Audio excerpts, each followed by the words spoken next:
Welcome student, मैं हूं Tande sir. दोस्तों, आज के टॉपिक में पढ़ेंगे ट्रांसफार्मर टेस्ट। ट्रांसफार्मर में होने वाले टेस्ट। तो दोस्तों, ट्रांसफार्मर में बहुत प्रकार के टेस्ट होते हैं, जिनमें से हम आयरन लॉस ज्ञात करते हैं, कॉपर लॉस ज्ञात करते हैं। तो ये ट्रांसफार्मर में बेसिकली होने वाले टेस्ट हैं दोस्तों, और इन टेस्ट के बारे में हम यहाँ पर विस्तृत रूप से पढ़ेंगे। तो ट्रांसफार्मर में कौन कौन से टेस्ट होते हैं बेसिकली, यदि इन टेस्ट को देखा जाए तो इसमें अलग अलग प्रकार के टेस्ट होते हैं। जैसे कि जो मैग्नेटाइजिंग करंट को यदि फाइंड आउट करना है आपको, तो उसमें आयरन लॉस, जो मैग्नेटाइजिंग करंट को फाइंड आउट करते हैं, तो उसके लिए भी टेस्ट होता है। नो लोड टेस्ट भी होता है, जिसे आप ओपन सर्किट टेस्ट कहते हैं। और एक और टेस्ट है शॉर्ट सर्किट टेस्ट, जिसे आप इम्पिडेंस टेस्ट भी कहते हैं। तो दोस्तों, बेसिकली हम मुख्य तौर पर, मतलब कि मोटे तौर पर बोला जाए तो तीन प्रकार के टेस्ट हम इसमें देखने हमें मिलता है। लेकिन और ट्रांसफार्मर में ऑयल टेस्ट होता है, टर्मिनल टेस्ट होता है, ये बहुत सारे टेस्टिंग भी है ट्रांसफार्मर में स्टूडेंट। लेकिन हम सिर्फ और सिर्फ कौन से टेस्ट की बात करेंगे यहाँ पर, जो बेसिक ट्रांसफार्मर में आयरन लॉस और कॉपर लॉस ज्ञात करने के लिए यूज किए जाते हैं। तो चलिए स्टूडेंट, हम स्टार्ट करेंगे कि ट्रांसफार्मर में होने वाले टेस्ट। और ट्रांसफार्मर में होने वाले टेस्ट में सबसे पहले देखेंगे no load test. No load test इसे ही कहा जाता है दोस्तों ओपन सर्किट टेस्ट। क्लियर है सभी को? सभी स्टूडेंट को क्लियर है? ओपन सर्किट टेस्ट कहा जाता है। तो बेसिकली जो ट्रांसफार्मर में होने वाले टेस्ट हैं स्टूडेंट, ये पूरे टेस्ट इसके अंतर्गत आते हैं। तो नो लोड टेस्ट में इसके सेकेंडरी साइड में कोई लोड कनेक्ट नहीं होगा, जिसे ही हम ओपन सर्किट टेस्ट के नाम से जानते हैं। क्लियर है सभी को? ओपन सर्किट टेस्ट क्यों कहा जाता है इसे, इसके पीछे रीजन है। ठीक है, लैपटॉप पे पूरी स्क्रीन दिख रही है सभी को? मेरी वॉइस क्लियर आ रही है सभी को? क्लियर है स्टूडेंट? चलिए, नो लोड टेस्ट को ही ओपन सर्किट टेस्ट कहा जाता है। और ध्यान रखिएगा, ओपन सर्किट टेस्ट से हम आयरन लॉस याद करते हैं। तो ट्रांसफार्मर में होने वाला जो आयरन लॉस है, आयरन लॉस हम ओपन सर्किट टेस्ट से याद करते हैं। क्लियर है सभी को? ओपन सर्किट टेस्ट से आयरन लॉस ज्ञात करेंगे, और शॉर्ट सर्किट टेस्ट से हम कॉपर लॉस ज्ञात करते हैं। तो यहाँ पर बेसिक जो फंडा आपको पकड़ में आना है, आपकी पकड़ में आना चाहिए, वो आना चाहिए कि यदि ओपन लिखा है तो आयरन लॉस होगा। तो इसका जो लास्ट वाला एन पॉइंट है, ओपन में एन जो स्पेलिंग है और आयरन में लास्ट वाला एन है, तो iron loss open circuit test में ज्ञात किया जाता है। तो यहाँ से इसके लास्ट वाला जो एन है, इसको आप यहाँ से मैच कर लीजिए। तो ओपन में कौन सा लॉस ज्ञात करते हैं? आयरन लॉस ज्ञात करते हैं दोस्तों। ये एग्जाम में पूछा गया मोस्ट इंपॉर्टेंट क्वेश्चन है, क्योंकि एग्जाम में मोस्ट इंपॉर्टेंट क्वेश्चन यही बनता है कि ओपन में कौन सा, ओपन सर्किट टेस्ट में कौन सा लॉस ज्ञात किया जाता है। क्लियर है सभी को? तो ओपन सर्किट टेस्ट में आयरन लॉस ज्ञात किया जाता है, और यही आयरन लॉस ट्रांसफार्मर के कोर में होता है। कहां पर होता है दोस्तों? ट्रांसफार्मर के कोर में होता है। तो ट्रांसफार्मर का जो कोर है, इस कोर में आयरन लॉस होता है दोस्तों। और इसी कोर में शॉर्ट सर्किट जब टेस्ट करेंगे तो कॉपर लॉस भी होता है। जो वाइंडिंग इसमें लपेटी हुई है, उसमें कॉपर लॉस होंगे और कोर में आयरन लॉस होंगे दोस्तों। क्लियर है? इतना सभी को समझ में आया? चलिए कंटिन्यू करते हैं। तो नो लोड टेस्ट को ही हम ओपन सर्किट टेस्ट भी कहते हैं। इसमें हम बेसिकली नो लोड टेस्ट में आयरन लॉस ज्ञात करेंगे, और ये जो आयरन लॉस है ट्रांसफार्मर के कोर में होगा। क्लियर है? इससे हम इफिशियंसी भी ज्ञात करेंगे, इस स्टेज से इफिशियंसी भी ज्ञात कर सकते हैं, वोल्टेज रेगुलेशन भी ज्ञात कर सकते हैं। ठीक है, मैग्नेटाइजिंग करंट इसमें भी ज्ञात कर सकते हैं नो लोड टेस्ट में। ठीक है, मतलब इतनी चीज फाइंड आउट कर सकते हैं। चलिए, अब इसका बेसिक यदि हम डायग्राम देखते हैं दोस्तों, तो बेसिक डायग्राम में हमें एक चीज समझ में आता है कि ट्रांसफार्मर में ओपन सर्किट टेस्ट में हम आयरन लॉस ज्ञात करते हैं। अब यहाँ पर बेसिक ट्रांसफार्मर का कंस्ट्रक्शन देखेंगे, तो यहाँ से रेटेड वोल्टेज अप्लाई किया जाएगा, अर्थात कि यहाँ पर काउंटेड जो होगा रेटेड वोल्टेज को हम यहाँ से अप्लाई करेंगे। मतलब सप्लाई कहाँ से दिया जाएगा? इस साइड से सप्लाई दिया जाएगा। ठीक है, इनपुट सप्लाई इस साइड से दिया जाएगा दोस्तों। तो ये इसका प्राइमरी मान के चलिए कि इसका यहाँ से हम इनपुट सप्लाई दे रहे हैं। तो ये वाला जो कंपोनेंट है, मतलब प्राइमरी वाइंडिंग के पहले वाला कंपोनेंट, इतना कंपोनेंट दोस्तों। तो प्राइमरी वाइंडिंग के पहले वाला कंपोनेंट जहां से हम इनपुट सप्लाई देंगे, यहाँ पर अमीटर लगा होगा। ये दिख रहा है दोस्तों आपको, सर्किट में अमीटर कनेक्ट है। क्लियर है? उसके बाद यहाँ पर low power factor watt meter लगा हुआ है, मतलब कि ये जो है इसका मान वाट मीटर है। और वाट मीटर में बेसिकली दोस्तों हमें ये देखने मिलता है कि इसमें एक सीसी कॉइल और दूसरी एक पीसी कॉइल होती है, ठीक है। तो जो सीसी कॉइल होती है इसे करंट कॉइल कहते हैं, और पीसी कॉइल को प्रेशर कॉइल या वोल्टेज कॉइल कहा जाता है दोस्तों। और इसको एक लूप में, एक गोले में बंद किया जाता है, तो इस टाइप से उसका कंस्ट्रक्शन होता है। तो ध्यान रखिएगा, ये वाट मीटर का कंस्ट्रक्शन है, ठीक है। तो इसमें एक सीसी कॉइल और पीसी कॉइल होती है। पीसी कॉइल को पैरेलल में कनेक्ट किया जाता है, और सीसी कॉइल जो करंट कॉइल है उसको सीरीज में कनेक्ट किया जाता है। क्लियर है? डायग्राम के अकॉर्डिंग, अकॉर्डिंग टू डायग्राम यहाँ पर आपको समझ में आ रहा होगा दोस्तों।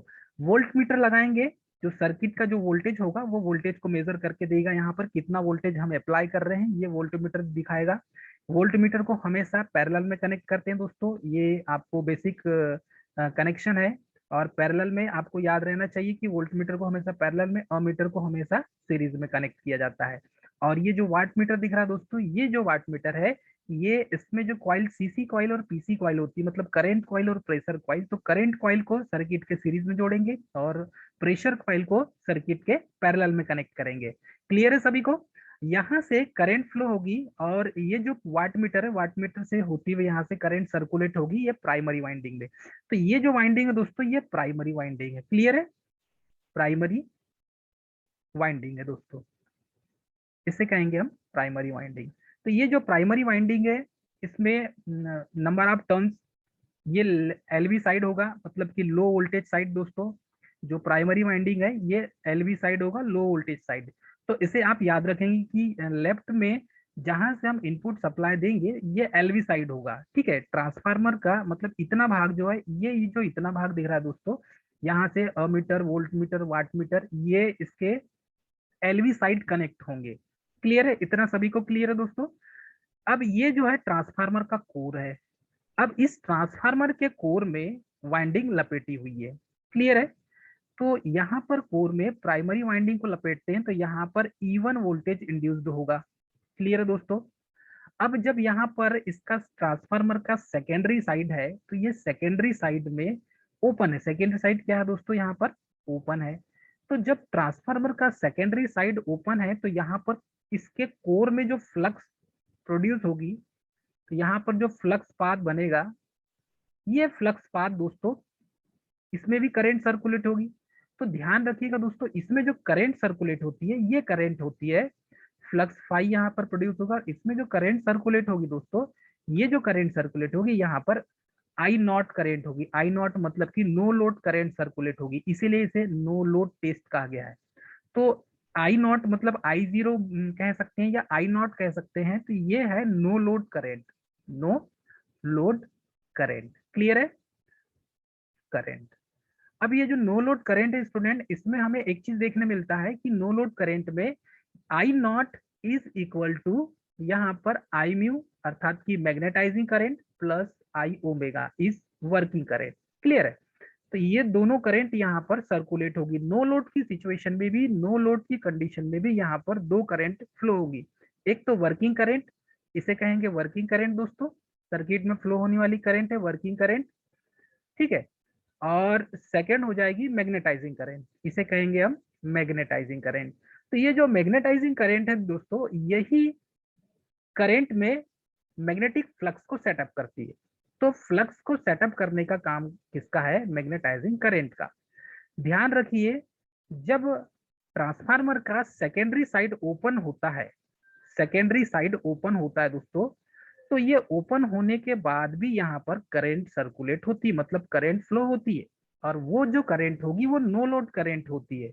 और ये जो नो लोड करंट है दोस्तों, ये इसलिए सर्कुलेट होती है क्योंकि यहाँ पर प्राइमरी साइड से मैग्नेटिक फ्लक्स सेटअप होती है। तो यहाँ पर नो लोड अर्थात कि मैग्नेटाइजिंग करंट और वर्किंग करंट, इस सेकेंडरी वाइंडिंग में भी करंट फ्लो होती है। ये ऐसा इसीलिए होता है क्योंकि यहाँ पर सेकेंडरी ओपन होने के बाद भी इसके कोर में कुछ ना कुछ करंट इंक्रीज होती है, मतलब कुछ ना कुछ वोल्टेज बिल्डअप होता है। लोड यहाँ पर नहीं है उसके बाद भी, उसके पीछे रीजन ये होता है कि यहाँ पर प्रत्येक कंडक्टर का उसका स्वयं का स्पेसिफिक रेजिस्टेंस होता है। और जब कंडक्टर में करंट फ्लो होगी दोस्तों, तो यहाँ पर इस कंडक्टर की रेजिस्टिविटी के कारण मैग्नेटाइजिंग करंट फ्लो होगी। इसीलिए यदि आप सेकेंडरी के कंडक्टर को या सेकेंडरी साइड को यदि आप टच करते हैं तो आपको एक जोर का शॉक देखने मिलेगा या आपको शॉक लग सकता है, क्योंकि यहाँ पर मैग्नेटाइजिंग करंट और वर्किंग करंट फ्लो होती है ओपन सर्किट होने पर भी, अर्थात कि यहाँ पर कोई लोड कनेक्ट नहीं होने पर भी आपको शॉक लग सकता है। ऐसा इसलिए होता है क्योंकि यहाँ पर सेकेंडरी साइड ओपन होता है और ये जो आई नॉट करेंट है, नो लोड करेंट दोस्तों, ये सर्किट में सेकेंडरी वाइंडिंग में भी फ्लो होने लगती है।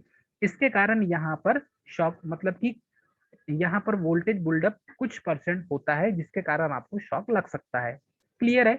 रेटेड वोल्टेज अप्लाई करेंगे तो ये जो एलवी साइड है दोस्तों, एलवी साइड हम अमीटर, वोल्ट मीटर और वाट मीटर को वोल्ट मीटर को कनेक्ट करेंगे। और जो एचवी साइड है दोस्तों, ये एचवी साइड को ओपन रखा जाएगा। ओपन किसको रखेंगे हम? एचवी साइड को। ये पॉइंट आपको याद रखना है, ओपन एचवी साइड होगा। एचवी साइड को हमेशा ओपन रखेंगे। तो जब भी हम सर्किट में करंट जो फ्लो होगी तो हम एचवी को ओपन रखेंगे, एलवी को कनेक्शन करेंगे। LV side watt meter, ammeter, volt meter connection होगा। तो यहाँ पर दोस्तों जब ऐसा हम करते हैं तो एक चीज हमें देखने मिलती है कि मेजरमेंट आप इसमें क्या क्या ज्ञात कर सकते हैं। तो इसमें बेसिकली दोस्तों हम बहुत सारी चीज का मेजरमेंट कर सकते हैं।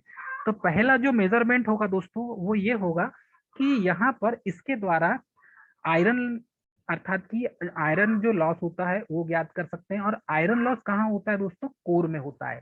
क्लियर है? इसमें हम आयरन लॉस ज्ञात कर सकते हैं। और आयरन लॉस कहाँ पर होता है? इसके कोर में होता है। क्लियर है सभी को? तो इसमें हम एचवी साइड को ओपन रख के, एचवी साइड को ओपन रख के हम किस किस का मेजरमेंट कर सकते हैं, अर्थात क्या क्या ज्ञात कर सकते हैं। तो यहाँ पर आयरन लॉस, अर्थात कि जो कोर में लॉस हो रहा है, आयरन लॉस ज्ञात कर सकते हैं दोस्तों यहाँ पे हम। और सेकेंड है कॉपर लॉस। कॉपर लॉस यहाँ पर ज्ञात करेंगे, लेकिन कॉपर लॉस नेग्लेजिबल होगा दोस्तों। कॉपर लॉस यहाँ पर नेग्लेजिबल होगा। इतना क्लियर है सभी को? यहाँ पर कॉपर लॉस नेग्लेजिबल होगा।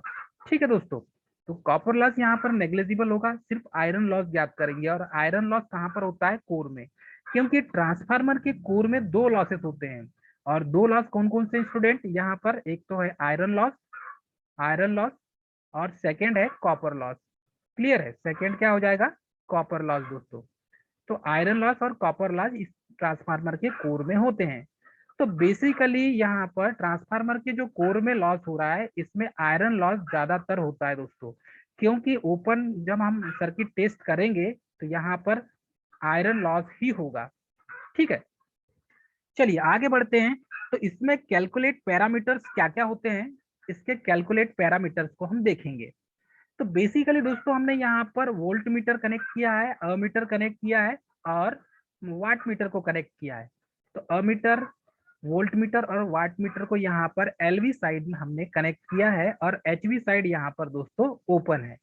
क्लियर है? तो याद रखिएगा, इसमें बेसिक जो शॉर्टकट पॉइंट है ऑब्जेक्टिव के तौर पे एग्जाम में जो पूछा जाता है वो ये पूछा जाता है कि ट्रांसफार्मर के यदि नो लोड टेस्ट कर रहे हैं आप या ओपन सर्किट टेस्ट कर रहे हैं, तो ओपन सर्किट टेस्ट में हम क्या किया जाता है? तो ओपन सर्किट टेस्ट में आयरन लॉस ज्ञात किया जाता है। ठीक है, सेकेंड पॉइंट ये पूछा जाता है कि ओपन सर्किट टेस्ट में ट्रांसफार्मर के किस साइड को ओपन रखा जाता है। तो ध्यान दीजिएगा दोस्तों, इसका आंसर होगा ट्रांसफार्मर का एचवी साइड को ओपन रखा जाता है। क्लियर है इतना सभी को? इसमें जो मेजरमेंट करते हैं वो आयरन लॉस मेजरमेंट करते हैं। मतलब किसका मापन करेंगे? आयरन लॉस का मापन करेंगे। Clear student? अब इसके जो कैलकुलेट जो पैरामीटर होते हैं, जो कैलकुलेशन करेंगे, कैलकुलेट पैरामीटर, वो पैरामीटर्स कौन कौन से होते हैं? तो इसमें जो कैलकुलेट पैरामीटर्स होते हैं स्टूडेंट, वो पैरामीटर्स यहाँ पर आपको देखने मिलेगा। तो कैलकुलेट पैरामीटर्स में basically no load input power होता है। मतलब कि आप जो सप्लाई देंगे ट्रांसफार्मर के, तो ट्रांसफार्मर के प्राइमरी साइड आप सप्लाई देंगे दोस्तों, तो यहाँ से आप V1 अप्लाई करेंगे। ठीक है, लेकिन सेकेंडरी साइड आपका जो है, ठीक है clear clear student, secondary side आपका जो है ये ओपन रहेगा। इसे हम यहाँ पर लोड कनेक्ट नहीं करेंगे, ओपन रखेंगे सेकेंडरी साइड। क्लियर है? अब दोस्तों यहाँ पर जो कैलकुलेट पैरामीटर्स होगा उसमें नो लोड इनपुट पावर होगा, अर्थात कि इनपुट पावर आप देंगे लेकिन जो आपका सेकेंडरी साइड है ट्रांसफार्मर का, एचवी साइड है, वो नो लोड होगा, मतलब उसमें कोई लोड कनेक्ट नहीं होगा। इसीलिए सिर्फ मैग्नेटाइजिंग करंट और वर्किंग करंट फ्लो होगी, बाकी दूसरी करंट इसमें फ्लो नहीं होगी। ठीक है दोस्तों, तो यहाँ पर नो लोड इनपुट पावर देंगे आप, और ये जो ओमेगा जीरो आप दिख रहा है, ये V1 I0 कॉस, ये ओमेगा नॉट हो जाएगा, is equal to V1 I0 cos phi हो जाएगा। तो हमें मालूम है दोस्तों, P इक्वल होता है VI cos five. P equal क्या होता है दोस्तों, VI कॉस फाइव। यदि इससे इसका कंपेयर करें तो ये है वर्किंग करंट, इसे W0 बोल सकते हैं या W0 बोल सकते हैं। ठीक है, V1 क्योंकि प्राइमरी वाइंडिंग है इसीलिए V को हम V1 लिखेंगे, क्योंकि इनपुट सप्लाई V1 देंगे हम प्राइमरी साइड में। और यहाँ पर I1 न लिखते हुए I0 इसलिए लिखेंगे क्योंकि यहाँ पर नो लोड करंट फ्लो हो रही है, इसलिए हम I1 न लिखते हुए I0 लिखेंगे। क्लियर है? कॉस फाइव, क्योंकि इन दोनों के बीच का जो एंगल बनेगा, वोल्टेज और करंट, कॉस फाइव के दोस्तों पावर फैक्टर है, और वोल्टेज और करंट का बीच का जो एंगल होगा, ये V और I के बीच का जो भी एंगल बनेगा दोस्तों, ये एंगल उस पर डिपेंड करेगा, इसके पावर फैक्टर एंगल कहलाएगा दोस्तों। तो यहाँ पर जितना एंगल बनेगा कॉस फाइव, उसको यहाँ पर हम कॉस फाइव नॉट से डिनोट करेंगे, क्योंकि नो लोड इनपुट पावर दिया जा रहा है इसीलिए। तो यदि आप कॉस फाइव निकालते हैं तो कॉस फाइव का फार्मूला आपको देखने मिलेगा ओमेगा नॉट अपान V1 इंटू I0। तो यहाँ पर ये जो आई ओमेगा है, या इसे कहेंगे IW, सॉरी इसे IW कहेंगे हम, तो इसमें जो IW जो करंट है ये वर्किंग करंट कहलाएगी। तो ट्रांसफार्मर में नो लोड की कंडीशन में भी यहाँ पर वर्किंग करंट फ्लो होती है। ठीक है, ऐसा इसलिए क्योंकि नो लोड टेस्ट से हम मैग्नेटाइजिंग करंट IMU को फाइंड किया जा सकता है, मतलब कि हम नो लोड टेस्ट में मैग्नेटाइजिंग जो करंट है जिसे कहते हैं IMU, क्लियर है, को यहाँ पर फाइंड आउट कर सकते हैं। अर्थात बेसिक तरीके से देखा जाए तो हम यहाँ पर ओपन सर्किट टेस्ट में IMU को भी ज्ञात कर सकते हैं और IW को भी ज्ञात कर सकते हैं। Clear student? तो ये IMU क्या है, मैग्नेटाइजिंग करंट है, और IW ये है वर्किंग करंट। क्लियर है सभी को? दोस्तों यहाँ पर इन दो चीजों को ज्ञात हम कर सकते हैं। क्लियर है? नो लोड टेस्ट में मैग्नेटाइजिंग करंट IMU को ज्ञात किया जा सकता है। तो ये जो मैग्नेटाइजिंग करंट है ये साइन फाई के फॉर्म में होता है। ठीक है, और वर्किंग करंट क्योंकि वो एक्चुअल करंट होती तो वो कास फाई के फॉर्म में होगा। इन दोनों में इतना ही डिफरेंस है दोस्तों, इन दोनों में इतना ही डिफरेंस है। इस चीज को, इस पॉइंट को आपको समझना पड़ेगा। ये जो कॉस फाई है, क्लियर है, कॉस फाई है, ये वर्किंग करंट के लिए होता है। ये किसके लिए है दोस्तों? वर्किंग करंट के बीच का एंगल है, मतलब कि जो वर्किंग पावर होगी उसमें करंट और वोल्टेज के बीच का एंगल है, तो ये वर्किंग करंट होगी और वर्किंग करंट के बीच का एंगल होगा दोस्तों ये। क्लियर है सभी को? यहाँ पर ये जो मैग्नेटाइजिंग करंट होगी दोस्तों, मैग्नेटाइजिंग करंट को फाइंड आउट करने के लिए ये इसका इक्वेशन इस टाइप से बनेगा। ठीक है, तो इसमें बनेगा, हमने देखा था power, active power, reactive power. ठीक है, तो ये किलोवाट हो जाती है एक्टिव पावर, ये केवीए हो जाती है दोस्तों, यदि आपने पावर फैक्टर ट्राइंगल पढ़ा होगा तो, और ये केवीआर होता है। क्लियर है? तो यहाँ पर एक्टिव पावर और रिएक्टिव पावर ये इन पर ही डिपेंड करता है। तो ये जो आई ओमेगा हो जाएगा ये एक्टिव पावर हो जाएगा दोस्तों, ये क्या हो जाएगा? Active power. और ये जो मैग्नेटाइजिंग करंट है ये रिएक्टिव पावर होगा दोस्तों, ये क्या हो जाएगा? Reactive power. क्लियर है सभी को? इसीलिए यहाँ पर हमने साइन फाई लिखा हुआ है। और जब इसका कैलकुलेशन करते हैं तो R0 = V1/ओमेगा हो जाएगा दोस्तों। ठीक है, तो इसको इससे कंपैरिजन करेंगे तो ये मान के चलिए इलेक्ट्रिकल सर्किट में होने वाली रजिस्टिविटी है, और ये जो है reactance X0 = V1/I mu, this is called, ये रिएक्टेंस है दोस्तों। तो या ये रिएक्टिव कंपोनेंट होगा, रिएक्टिव रिएक्टिव कंपोनेंट होगा दोस्तों। क्लियर है स्टूडेंट? तो यहाँ पर एक्टिव कंपोनेंट और रिएक्टिव कंपोनेंट आपको देखने मिलेंगे, क्योंकि बेसिक यदि मैं आपको फंडा बताऊं तो बेसिक फंडे में आपको एक चीज ये समझ में आएगा स्टूडेंट कि यहाँ पर एक्स नॉट जो लिखा हुआ है ये रिएक्टिव कंपोनेंट होता है, अर्थात कि रिएक्टिव कंपोनेंट होगा। और रिएक्टिव कंपोनेंट में हम ऐसा समझ सकते हैं कि रिएक्टिव कंपोनेंट में माइक को म्यूट कर दीजिए, न्यू स्टूडेंट जो भी कनेक्ट हुए हैं माइक को म्यूट कर दीजिए, माइक को म्यूट कर दीजिए न्यू स्टूडेंट। यहाँ पर जो कंपोनेंट है दोस्तों मैग्नेटाइजिंग करंट, ये जब सर्किट में मैग्नेटिक फ्लक्स को सेटअप करने के लिए मैग्नेटाइजिंग करंट फ्लो होती है, और ये एक रिएक्टिव कंपोनेंट होता है दोस्तों। ठीक है, तो यहाँ पर रिएक्टिव कंपोनेंट में ये हो जाएगा रिएक्टेंस, इसे क्या कहेंगे हम दोस्तों, रिएक्टेंस। और ये जो रिएक्टेंस है ये सप्लाई जो वोल्टेज है, मतलब कि आपने प्राइमरी वाइंडिंग में जो अप्लाई किया वोल्टेज और उस सर्किट में फ्लो होने वाली जो करंट है magnetising current, magnetising magnetising current, ये दोनों के अपान में हो जाएगा दोस्तों, मतलब रेशो में होगा, अनुपात में होगा मैग्नेटाइजिंग करंट। इसीलिए दोस्तों यहाँ पर स्टूडेंट साइन फाइव लिखा हुआ है, ये जो लिखा है साइन फाइव ये इसीलिए लिखा है, यहाँ पर कॉस क्यों नहीं लिखा है उसके पीछे रीजन है दोस्तों। वर्किंग जो करंट होती है, वर्किंग करंट ये एक्टिव करंट होती है, ठीक है, ये एक्टिव पावर के अंतर्गत आएगा। और मैग्नेटाइजिंग करंट ये रिएक्टिव कंपोनेंट अर्थात कि रिएक्टिव पावर के अंतर्गत आएगा। यदि आप पावर फैक्टर ट्राइंगल पढ़ेंगे तो पावर फैक्टर ट्राइंगल पढ़ेंगे दोस्तों तो ये हो जाएगा किलोवाट, ये हो जाएगा केवीए और ये हो जाएगा केवीआर। तो यहाँ पर यदि पावर फैक्टर जब निकालते हैं तो cos फाइव होता है दोस्तों, cos फाइव, और ये होता है R अपान Z।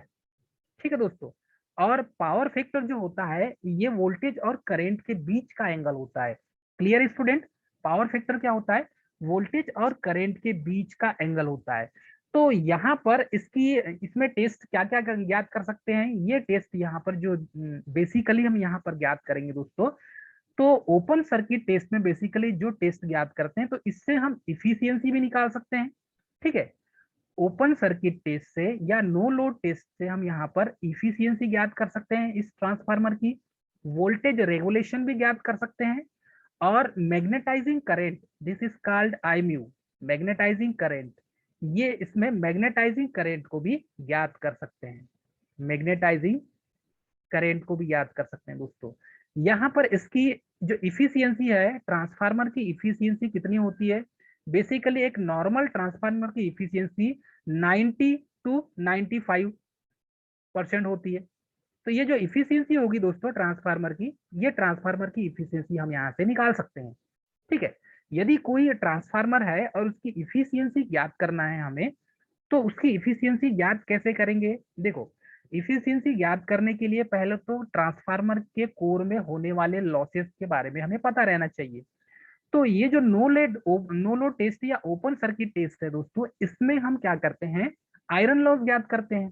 तो आयरन लॉस जितना होगा उस इफिशियंसी से उसको घटा देंगे हम, तो टोटल पावर इसकी जो जितना भी जनरेट हो रहा है वो आपको निकाल के दिखा देगा। मतलब कि आपको सेकेंडरी साइड में कितनी पावर मिल रही है, कितना वोल्टेज मिल रहा है आपको, P equal V I cos phi से निकाल सकते हैं। तो यहाँ से कैलकुलेशन करके आप निकाल सकते हैं इसको। सरल शब्दों में कहा जाए स्टूडेंट तो ओपन सर्किट टेस्ट से हम यहाँ पर आयरन लॉस ज्ञात कर रहे हैं, और यदि ट्रांसफार्मर की इफिशियंसी हमें ज्ञात करना है तो टोटल जितनी उसकी इफिशियंसी हमें निकालना है तो हमें क्या करना पड़ेगा, जो लॉस हो रहे हैं उस लॉसेस को उसमें घटाना पड़ेगा। जब उस लॉस को उसमें घटा देंगे हम तो टोटल इफिशियंसी हमको निकल जाएगी, क्योंकि टोटल इफिशियंसी का जो फार्मूला होता है दोस्तों, वो फार्मूला क्या होता है इफिशियंसी का, आउटपुट अपान इनपुट, आउटपुट अपान इनपुट इंटू 100, ये फार्मूला है दोस्तों। तो आउटपुट अपान इनपुट इंटू 100 वाले फार्मूले से इफिशियंसी आप परसेंटेज इफिशियंसी निकाल सकते हैं। क्लियर है सभी को? तो आप जो आउटपुट आपको मिल रहा है और इनपुट आप दे रहे हैं, तो ये इनपुट में क्या क्या हो जाता है दोस्तों, इसमें क्या हो जाता है, लॉस भी एड हो जाता है। ठीक है, तो यहाँ पर लॉसेस का फार्मूला जब हम आपको आगे इफिशियंसी निकालने के लिए बताएंगे ट्रांसफार्मर की, तो इसमें पूरा कॉन्सेप्ट क्लियर हो जाएगा।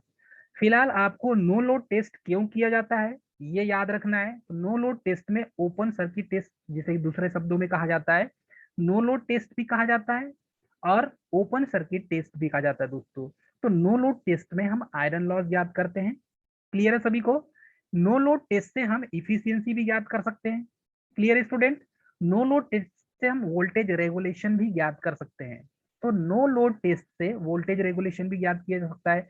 नो लोड टेस्ट से मैग्नेटाइजिंग करंट भी याद किया जा सकता है। ट्रांसफार्मर में जो मैग्नेटाइजिंग करंट फ्लो होती है इसमें, इस मैग्नेटाइजिंग करंट को भी याद किया जा सकता है। और नो लोड टेस्ट से हम वर्किंग करंट को भी ज्ञात कर सकते हैं। तो ट्रांसफार्मर में नो लोड टेस्ट जब हम करेंगे प्रैक्टिकल के तौर पे दोस्तों, तो प्रैक्टिकल के तौर पे स्टूडेंट हमें यहाँ पर 2 पॉइंट को याद रखना हमें बहुत जरूरी है। और वो 2 पॉइंट ये है कि इसके ट्रांसफार्मर के एलवी साइड को क्या क्या कनेक्ट करना पड़ेगा। एलवी का फुल फॉर्म होता है low voltage, low voltage side.